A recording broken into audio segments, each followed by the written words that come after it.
मी तुम्हाला हे सांगायला जातोय की आता हा आपला संघटनेचा झेंडा आपल्या तरुण मुलांच्या खांद्यावर द्या. देशाच्या स्वातंत्र्याला 75 वर्ष होऊन गेली, आता 80 वर्ष होतील. देशाला संविधान मिळालेला 76 वर्ष होऊन गेली. पण ज्या भागामध्ये मी आता गेलो त्यातला बराचसा भाग संघटनेमध्ये नव्याने जुळतोय, जुना आहेच नव्याने जुळतोय. त्या भागात देशाचं नाव माहिती नाही अशा असंख्य यशोदा आहेत. शाळेचं तोंड पाहिलं नाही अशा असंख्य पूनम आहेत की देशाच्या संविधानाने अधिकार दिला. 42-43 वर्षापूर्वी संघटना निर्माण केली ती याचसाठी की त्यावेळेला देशाच्या स्वातंत्र्याला 25 वर्ष उलटून गेली होती. स्वातंत्र्याचा रौप्य महोत्सव होऊन गेला होता. पण स्वातंत्र्याचा रौप्य महोत्सव होऊन गेल्यानंतर सुद्धा कवी मंगेश पडगावकरांना हे लिहावं लागलं होतं. त्यावेळेला 25 वर्ष झाल्यानंतर आज 75 वर्ष झाली. जर मंगेश पाडगावकर असते तर काय लिहिलं असतं याचा विचार करू. त्यांनी लिहिलं होतं खामकर साहेब, जमा खर्च स्वातंत्र्याचा मांडणार केव्हा, जमा खर्च स्वातंत्र्याचा मांडणार केव्हा, जाब उंच प्रासादांचा.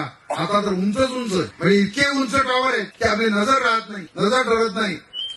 जाब उंच प्रासादांचा मागणार केव्हा. त्याने असं लिहिलं की घाम ओतून जो पिकवी मळे अमृताचे, जो अमृताचे मळे पिकवतो घाम ओतून जो कष्टकरी आहे, दिवा झोपडीतून त्याच्या लागणार केव्हा. त्याच्या झोपडीत कधी दिवा लागेल हा प्रश्न त्यांनी 50 वर्षापूर्वी विचारला होता. तोच प्रश्न आजही विचारावा लागतो की जमा खर्च स्वातंत्र्याचा मांडणार केव्हा. बुलेट ट्रेन्स आल्या, समृद्धी आली, बडोदा हायवे आले, पण कातकऱ्याचं झोपडं मात्र तसंच राहिलं. त्याच्या मुलांना शिक्षणाशिवाय राहिलं. अनेक कातकरींना अजूनही आधार कार्ड मिळालं नाही, अनेक कातकरींना अजून रेशन कार्ड मिळालं नाही, अनेक कातकऱ्यांची मुलं शाळेशिवाय आहेत. स्वातंत्र्याचा जमा खर्च कधी मागायचा.